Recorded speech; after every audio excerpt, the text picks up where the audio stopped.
Greetings, this is the Timeshare Traveler. This is episode 106. My all-time favorite travel credit card. Um, so, just as an overview, I've been traveling for almost a year, and I've been using travel cards. I really carry very little cash, and I'll talk about the cards I carry and why I choose travel cards over cashback, and then my specific reasons why I chose the Hilton Aspire card as best, as you saw that in the intro to the video, the picture of that card. So before I do that, let me tell you a little bit about my channel, and then I'll be right back and go through the details. Hi, this is Cliff, and I'm the Timeshare Traveler.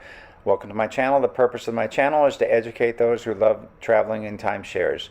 I've been an owner for 15 plus years at timeshare ownership. I have elite ownership with Marriott, Hilton, and Worldmark.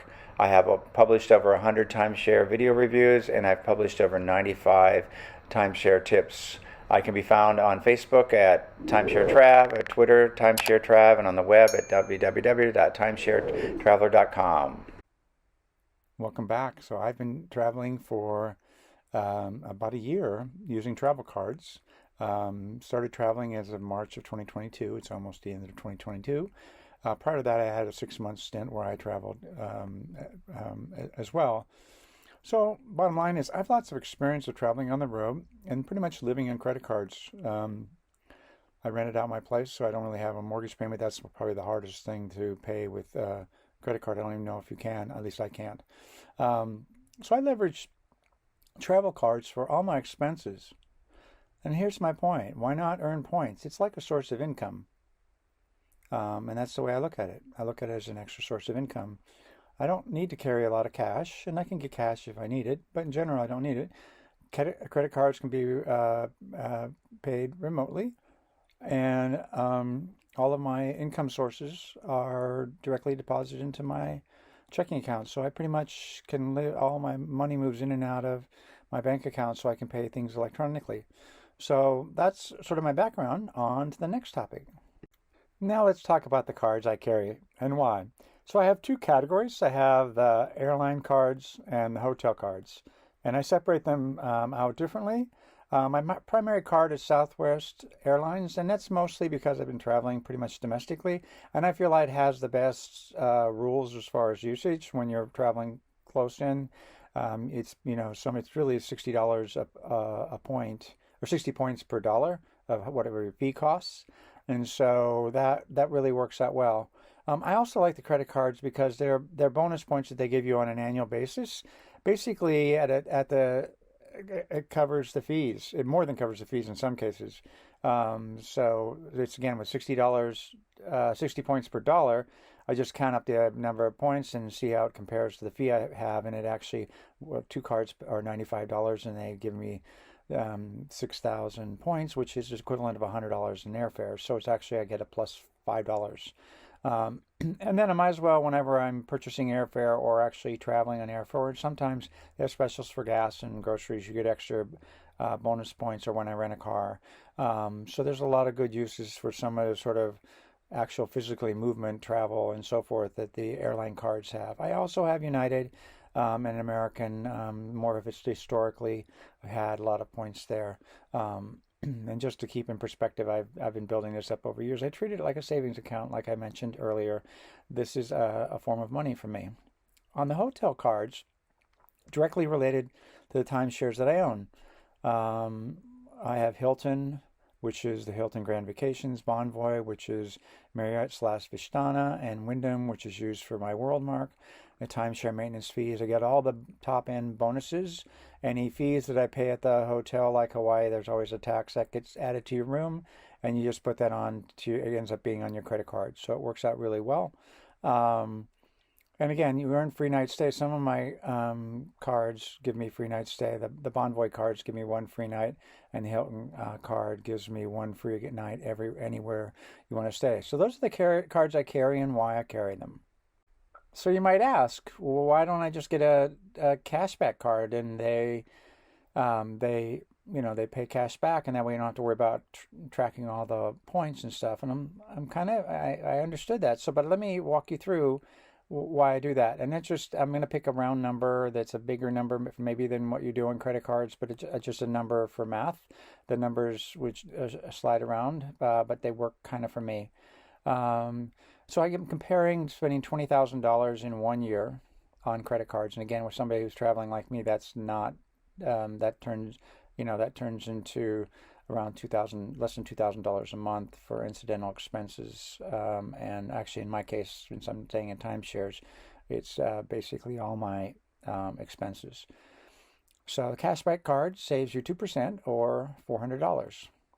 Hilton Aspire card, which I'll talk about why I chose that one particularly, just give you some of the points that I find interesting, is that it costs $450, so that's not so good. But the potential savings is $2,700, so way above the $400. Now, obviously, you have to use the things in order for it to be value, and you can't just do it just because, oh, it's kind of cute and saves me money, when it's really kind of like, oh, I'm saving money because I'm buying stuff on sale. No, you're still buying stuff. So you need to think about all those aspects of life. So one free night is worth up to $1,000, and that's my one night a year that I get to spend at some, like the Phoenician or some Waldorf Astoria hotel that I really would not book and stay and pay for with cash. It's just not that. Look at what I'm wearing. I'm not your super wealthy person that I don't have any Gucci bags or anything. So it also gives me diamond status, which, hey, that's free breakfast. So not that breakfast in a hotel is the best thing and the most economical, but I figure I save $300 a year in the hotels that I stay in just by doing the free breakfast, and that's staying in a lot of close places, and again, it's free breakfast and free food and water and things like that I get. The other thing is I get an airline credit of $250 for incidentals. So whenever I'm on an airplane, I'll get the Wi-Fi because for me it's free. Because whenever I fly Southwest, you pick one airline, and I pick Southwest, which is the one I mostly do. Maybe that'll change with COVID, sort of, we'll call it winding down, although I don't know that it's truly true, but let's assume that that's true. So I might be having to juggle a few things there. I also get a resort credit of $250, and that includes paying my timeshare maintenance fees. And then lastly, I just use you get 14 points if you spend at Hilton and 7 points on everything else. And there's sometimes it gets doubled, sometimes it's a little more. But I just sort of did a blend of 10 points. And don't ask me how I came with 10. It was actually a round number. And it's probably about what I do spend. So with that, if I spend $20,000 at 10 points a dollar, I get 200,000 points. That's about 6 free nights, because after 4 you get 1 night free, so that's 5 plus 6, assuming that 40,000 points is what it costs per night, and that's equal about $900. So when you add all that up, that's how I get to my $2,700. Hopefully my math is correct. Even if I'm off by a little bit, and again, I don't maximize everything, you can see that $2,700 minus $450, it's still well over $2,000 in savings. And again, maybe I didn't need to spend $1,000 a night, but maybe I'll use it at a $200 a night place. Even still, it makes it, take $800 off of that, and it's still way ahead of the cashback card. So that, to me, is, again, based on my usage, that's why I didn't take the cashback card. Now let me give you some specific reasons why I like the Hilton Aspire card best, and I sort of covered it in the last section, because really it's a money saver. It saves me the most money of any card. I do break even on the airlines, and probably way ahead actually, because when I'm going to travel anyway, I might as well get the points and get more money back. It's probably even there still cheaper than a cashback card. I always use the free night to stay beyond means. I'm the one that looks like Jed Clampett. Look at me now. I'm the one who's got I bought my clothes at either Costco or, Ross Dress for Less. I'm not a high-end dresser. Clothes are, to me, things that they're basically, until you wear them out, they go to zero. It's not an investment. So it's just not that important to me. And again, if you're not the Jed Clampett or the one who doesn't mind being the Jed Clampett, I'm not there with my Gucci bags. I'm just a normal guy. So if that's uncomfortable to you, then maybe this card doesn't work for you. But to me, hey, I'm having a great time. Um, and I always get my $250 savings in the resort fees just with my timeshare maintenance. So that's never been an issue. And I always end up staying in hotels for free, and I get the free breakfast. So there's a lot. That just happens. I'm a West Coast swing dancer, and so on. Some of the hotel, there's always a Hilton hotel close by, and even if the event is not there, I tend to stay there. Um, and I should say, not only do you get free breakfast, but if you're staying at a Hilton, they have lounge access you can check, and that means really that's dinner for me. So I'll go have hors d'oeuvres, which a lot of hors d'oeuvres is the same as dinner. Not that I would do that if I was staying at a hotel 7 days a week, for a month or something like that. But for, a weekend stay where I'm at a dance event and I'm mostly focused on dancing, or just on a one-night stopover or two-night stopover or a five-night stopover, why not? I think it's worth it. And again, it adds, to me, that makes the card worth it. And I don't get those kind of benefits with the other cards. The equivalent Bonvoy card only gives you gold status, and that's not good enough. For the free breakfast, you need to be platinum. So just as a one toss-off comparison, why I chose the Hilton version over the Marriott.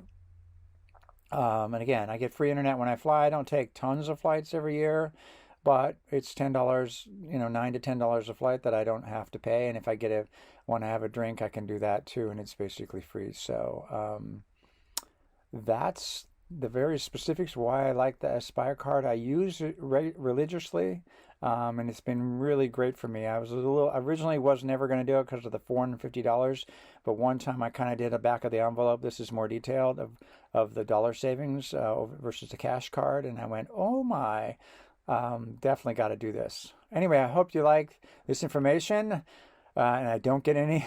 I can't imagine. American Express is not going to give me any kickbacks for any of this stuff. Just on the odd chance you thought maybe there was something going on there, but I get nothing. I just like it, and I thought I'd share what I like, and if that makes sense to you and it fits with your life, go for it. Don't forget to subscribe and hit the like button. Really appreciate it. Ciao.